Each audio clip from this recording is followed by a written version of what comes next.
Hey everybody, it's Hussein Kabani, your favorite broker, and today I want to talk to you more about investing. Now you're looking at me and being like, how the heck do I invest? Like, market prices are crazy, how do I get in the market? And I'm with you guys, I understand. For those that know me, I'm probably always tell people that I started buying real estate when I was 21, when I was dead broke. And I've actually climbed that little ladder, okay? Sure, it was a different situation.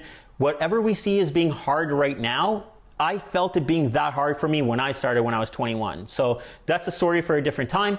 But anyways, I did started buying. It wasn't the best place, but then I slowly started upgrade, and you get into places that, you know, after a couple of places that you actually like. So you're not always going to start off with what you like, but you end up hopefully in a place that you like. And then after that, for someone like me, I evaluate real estate opportunities and I want to get involved more for me as an investor, what it could do for me in my future. So I actually evaluated another property because I have a close family member of mine that I really trust. I think is a very ambitious person, and they want to get involved with investing into real estate. But as we said, it's really, really hard to get involved with real estate investment. It costs so much money. Prices are crazy. Totally understand. You got to start somewhere. And this is somebody I will support, and I will get behind them, and I will invest with them. Not a lot of people I want to invest with. This guy is one of them. That being said, there is a property that came up. I found it super interesting. It's in an ideal location, again in Pickering, if you didn't guess already, but it's a resale. It's a resale condominium. It's a 1+ den. And I thought it was a great little value. They had it up for $500,000. I figured I could probably pick it up for a little bit less, and I ran the numbers. So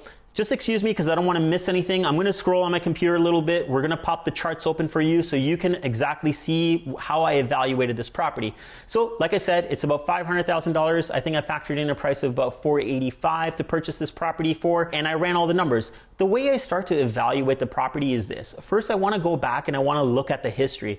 I get that you guys won't have all this information, but if you're working with a realtor, they can easily provide this information. It's a little bit of digging around and doing some research, but it's something that it can be done.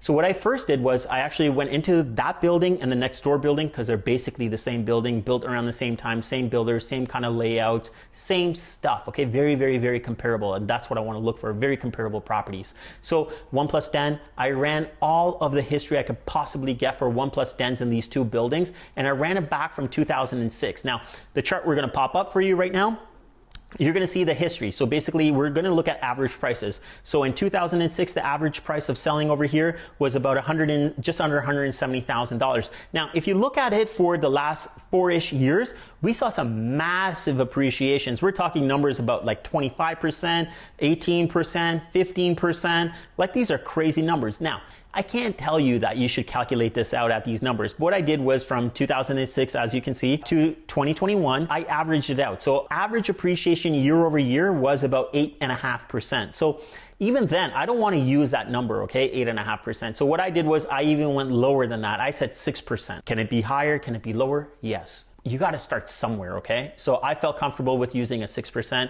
It's just the number I went with. Maybe yours is going to be different. What I did was I'm looking at it as an investor, so I want to know year over year how much I can expect this property to appreciate. We chose 6%. So what I did is that I actually ran with a $490 purchase price. So $490, and I want to see how it looks in 5 years and how it looks in 10 years. You're going to see every year, we're going to pop this chart up too. If I buy it for $490,000 now, in 5 years, this unit should be worth somewhere around that $655,000 mark, and in 10 years it should be worth somewhere around $877,000. So it's a really decent appreciation, I would say, even at 6%. So you can see what compound appreciation would do for you. Based on something like that, just to run it through you guys, like a closing cost on something like this, and we got to talk 20% down, okay? So, because it's going to be an investment property. Just so you guys know, once you guys own one property and you want to go buy another property, you can't buy that property without putting 20% down as long as you're going to hold on to the first property. If you're going to sell that first property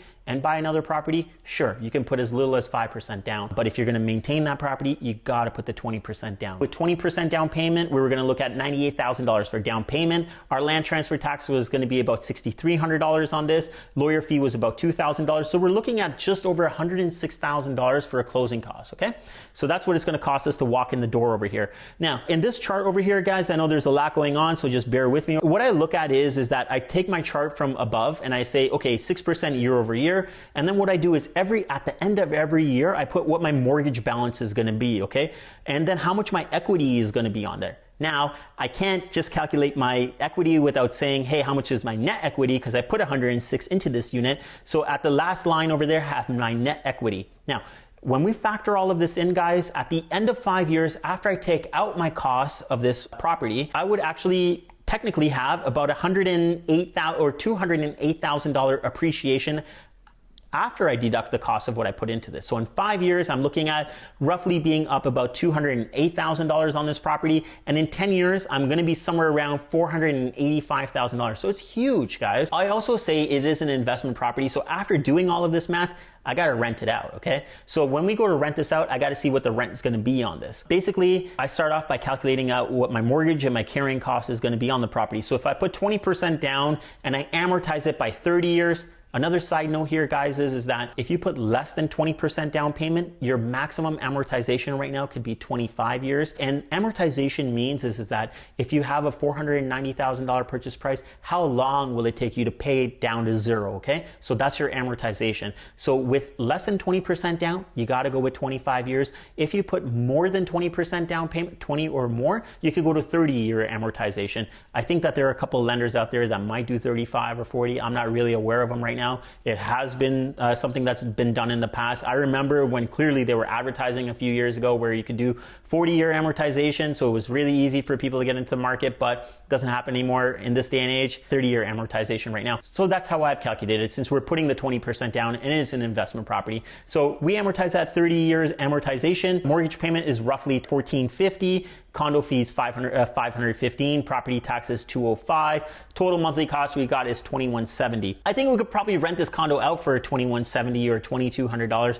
But even then, I didn't factor into my thing. I think at a minimum, I can probably rent it out for $2,000. So I will be short about $170 a month, which I gotta basically put out of my own pocket. But we gotta remember the amount of equity that we are gonna be building in. At the end of the day, guys, this is just something I ran the numbers on. I didn't actually move forward with this. Not yet anyways, but it's just to kind of give you guys an idea of how it would look as an investor, the numbers that I look at getting into the market, and just to kind of tie it back to this family member that wants to get into the market, and I would invest 50-50 with them.